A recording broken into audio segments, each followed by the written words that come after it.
नमो नमः। भगवान से सीताराम आप सभी का कल्याण करें। हम लोग नित्य कर्म पूजा प्रकाश की पुस्तक को पढ़ रहे हैं, जिसमें आज हमारा तीसरा दिन है और हमारा टॉपिक है प्रातः स्मरणीय श्लोक। मतलब कि कुछ ऐसे श्लोक जिनको प्रातः में पढ़ा जाता है, ऐसे श्लोक नाम से ही स्पष्ट होता है, उसको आज हम देखेंगे। इसमें बताया गया है कि इसमें 10 श्लोक दिए गए हैं और 10 श्लोक का अलग अलग लाभ होता है हमें प्रातः पढ़ने में। जैसे पहला श्लोक है, उसको पढ़ने से दिन अच्छा बीतता है। दूसरा है तो कलयुग के दोषों का नाश होता है, शत्रु की पराजय होती है, पाप का नाश होता है। तीसरा है विष का भय नहीं होता। चौथा है धर्म की वृद्धि होती है, जो अज्ञानी है उनको ज्ञान प्राप्त होता है। पांचवा है रोग नहीं होता है। छठा है पूरी आयु मिलती है। सातवां है विजय की प्राप्ति होती है। आठवां है निर्धन धनी होता है। नवां है भूख प्यास और काम की बाधा नहीं होती। 10वां है सभी बाधाओं से छुटकारा मिलता है, इत्यादि करके इसमें 10 टॉपिक का पहले ही हिंदी में ही आपको दिया है। आप स्पष्टता से अच्छे से पढ़ सकते हैं। जो प्रातः स्मरणीय श्लोक की हेडिंग है उसके नीचे ही ये लिखा है। उसके आगे ये लिखते हैं कि निष्काम कर्मियों को भी केवल भगवत प्रीत्यर्थ इन श्लोकों का पाठ करना चाहिए, जिसमें हम देखते हैं सबसे पहले भगवान गणेश का लिखा है। गणेश स्मरण, भगवान गणपति की सबसे पहले यहाँ स्मरण किया जाता है।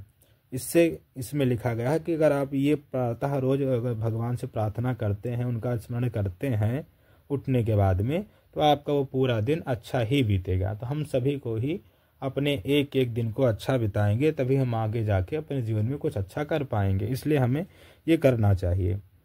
आप पढ़ेंगे, हम धीरे से पढ़ने का प्रयास करते हैं, जिससे आप लोग को भी थोड़ा बहुत समझ में आए, थोड़ा क्या अच्छे से समझ में आए।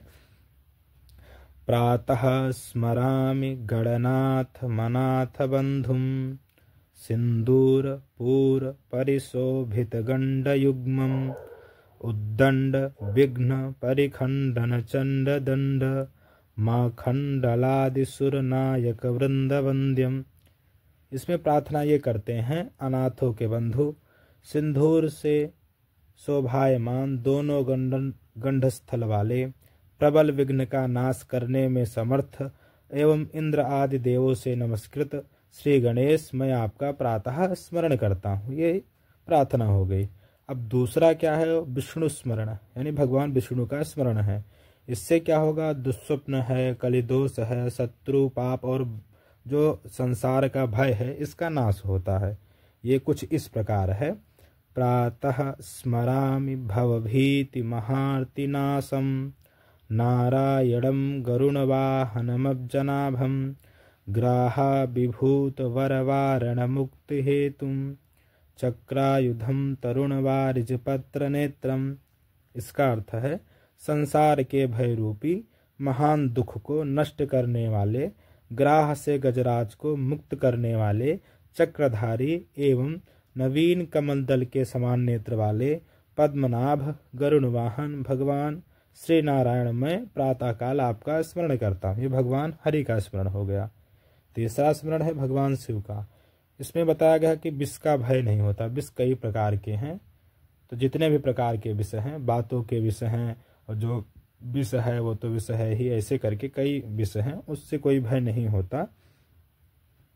प्रातः स्मरामि, अप्रातः स्मरामि भी कह सकते हैं, प्रातः स्मरामि भी कह सकते हैं।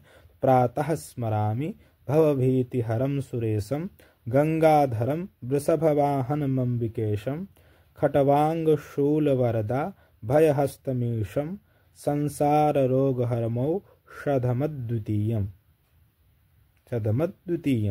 संसार के भय को नष्ट करने वाले देवेश, गंगाधर, वृषभ वाहन, पार्वती पति, हाथ में खटवांग एवं त्रिशूल लिए और संन्यास संसार रूपी रोग का नाश करने के लिए अद्वितीय औषध स्वरूप अभय एवं वरद मुद्रा युक्त हस्त वाले भगवान शिव का मैं प्रातःकाल स्मरण करता हूँ। औषध स्वरूप भी कहा गया कि जो हमारी बीमारियां हैं वो भी भगवान की कृपा से ठीक ही होगी। भगवान को मृत्युंजय कहा जाता है, तो इनका स्मरण हमें प्रातः करना चाहिए। अब चौथा स्मरण हमारा देवी स्मरण। देवी स्मरण कहा गया कि जो अज्ञानी हैं उनको ज्ञान की प्राप्ति होती है और धर्म की वृद्धि होती है। उनका स्मरण कुछ इस प्रकार है। प्रातः स्मरामि सरदिन्दुकरोज्ज्वलाभां सदरत्न वन्म करकुण्डल हारभूषां दिव्यायुधोर्जित सुनील सहस्रहस्तां रक्तोत्पलाभ चरणां भवतीं परेशां। हम एक एक अक्षर स्पष्ट से बोल रहे हैं जिससे आपको समझ में आए। इसका अर्थ है शरतकालीन चंद्रमा के समान उज्ज्वल आभा वाली, उत्तम रत्नों से जटित, मकर कुंडलों तथा हारों से सुशोभित, दिव्यायुधों से दीप्त सुंदर, नीले हजारों हाथों वाली, लाल कमल की आभा युक्त चरणों वाली भगवती दुर्गा देवी का मैं प्रातः स्मरण करता हूँ। ये हो गया। अब पांचवा स्मरण है वो भगवान सूर्य का, सूर्य स्मरण है। इसको करने से रोग नहीं होता है, तो भगवान का हमें स्मरण करना चाहिए। प्रातः स्मरामि खलु तत्सवितुर्वरेण्यं रूपं हि मंडल मृचोथ तनुर्यजूंसि सामान्य यस्य किरणाः प्रभवादिहेतुं ब्रह्मा हरात्म कमलक्ष्य मचिन्त्य रूपम। सूर्य का वह प्रशस्त रूप जिसका मंडल ऋग्वेद, कलेवर, यजुर्वेद तथा किरणों में सामवेद है, जो सृष्टि आदि के कारण है, ब्रह्मा और शिव के स्वरूप हैं तथा जिनका रूप अचिंत्य और अलक्ष्य है, प्रातः काल में उनका स्मरण करता हूँ। ये हो गया हमारे भगवान सूर्य का स्मरण। इससे हमें रोग नहीं होगा अगर हम प्रतिदिन इनका स्मरण करते हैं तो।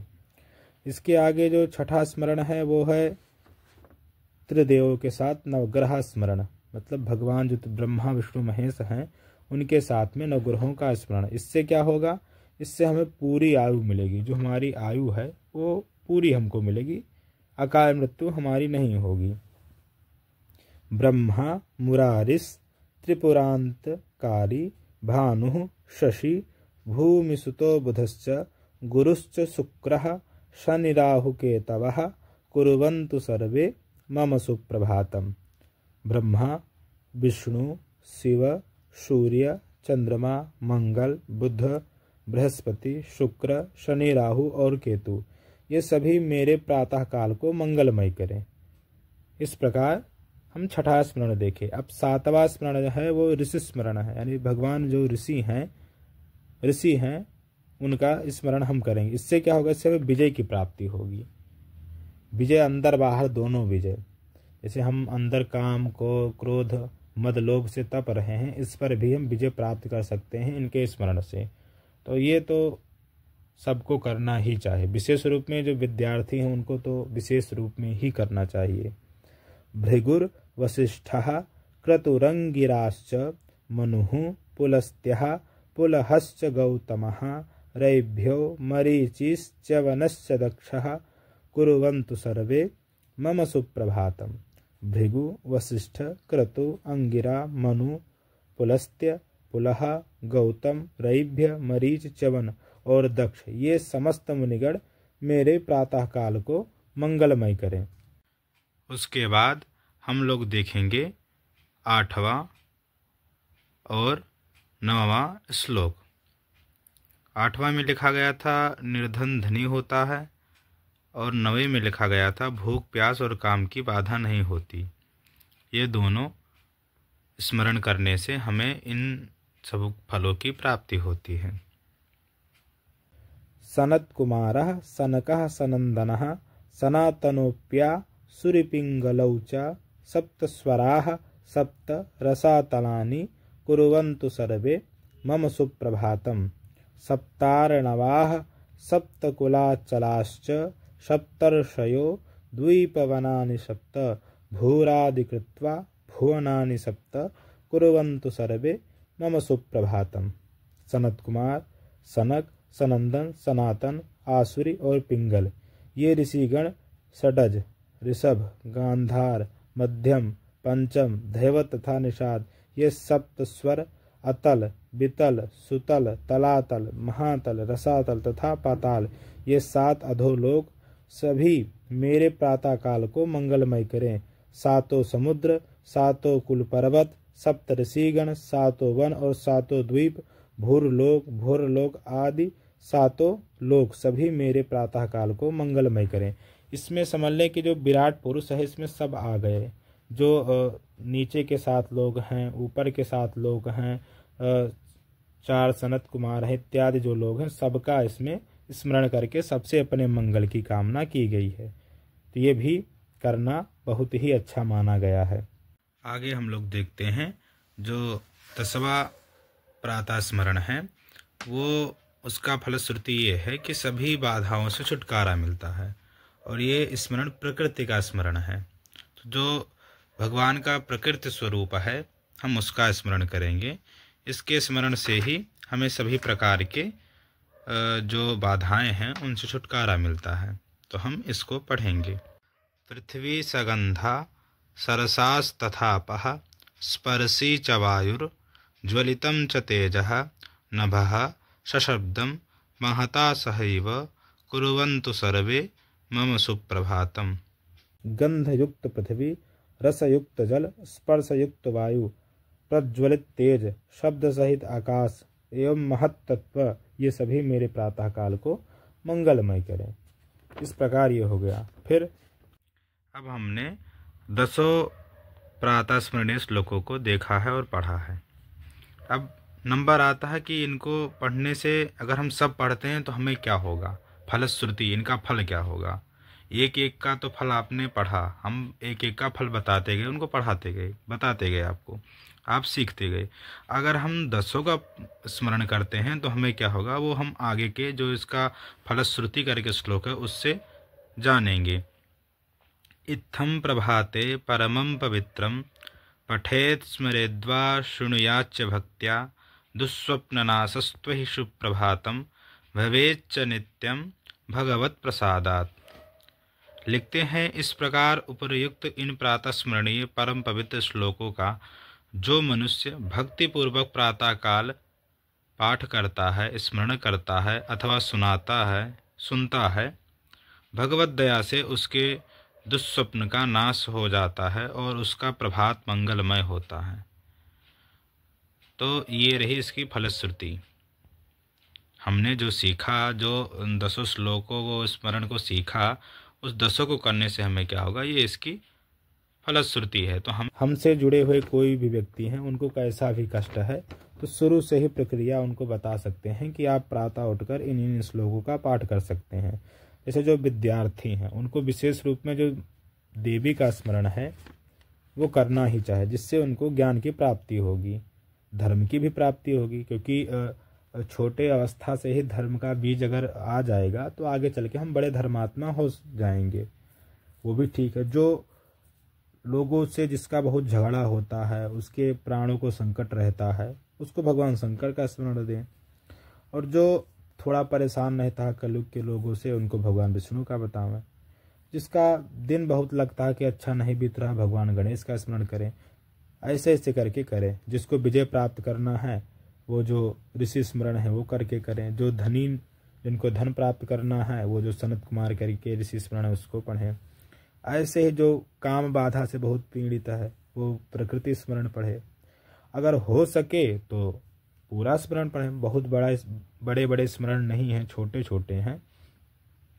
अगर पढ़ सकें तो पूरा पढ़ें तो सभी प्रकार के लाभ प्राप्त कर सकते हैं। क्योंकि इसमें जो जो लाभ कहे गए हैं, हर व्यक्ति को पूर्ण लाभ ये चाहिए। सबको चाहिए कि हमारा दिन अच्छे से बीते। सबको ये भी चाहिए कि शत्रु, पाप और ये जो संसार का भय ये हमारे ऊपर ना, इसका भय हमारे ऊपर ना रहे। सबको ये भी चाहिए कि कोई विष का भय हमारे ऊपर ना रहे। और सब ये भी चाहते हैं कि हमें ज्ञान की प्राप्ति हो। और ये भी सब चाहते ही होंगे कि हमें रोग ना हो, पूरी आयु मिले, ये भी सबकी ही इच्छा है। हमें विजय प्राप्ति हो, ये भी सबकी ही इच्छा है। धन की भी सबको प्राप्त करना ही सबका लक्ष्य बना जा रहा है और चाहिए भी धन। काम की बाधा बहुत ना सताए, ये भी सबकी इच्छा है। तो अगर ये सब हम करना चाहें तो हमारा जीवन बहुत अच्छे स्तर तक पहुंच सकता है। तो ये अनुभव की बात है। आप पूरा करके या 1-2 करके आप अनुभव करें, आपको बहुत अच्छा रिजल्ट इसका मिलेगा। ये अनुभव की बात हमने खुद भी किया है इसका। भगवत कृपा से हम उनकी आराधना में पूरे स्मरण करते हैं प्रातः उठ के, तो अच्छा ही है, आप लोग भी कर सकते हैं। और आगे के जो भाग हैं वो धीरे धीरे करके एक एक पार्ट्स में आते रहेंगे।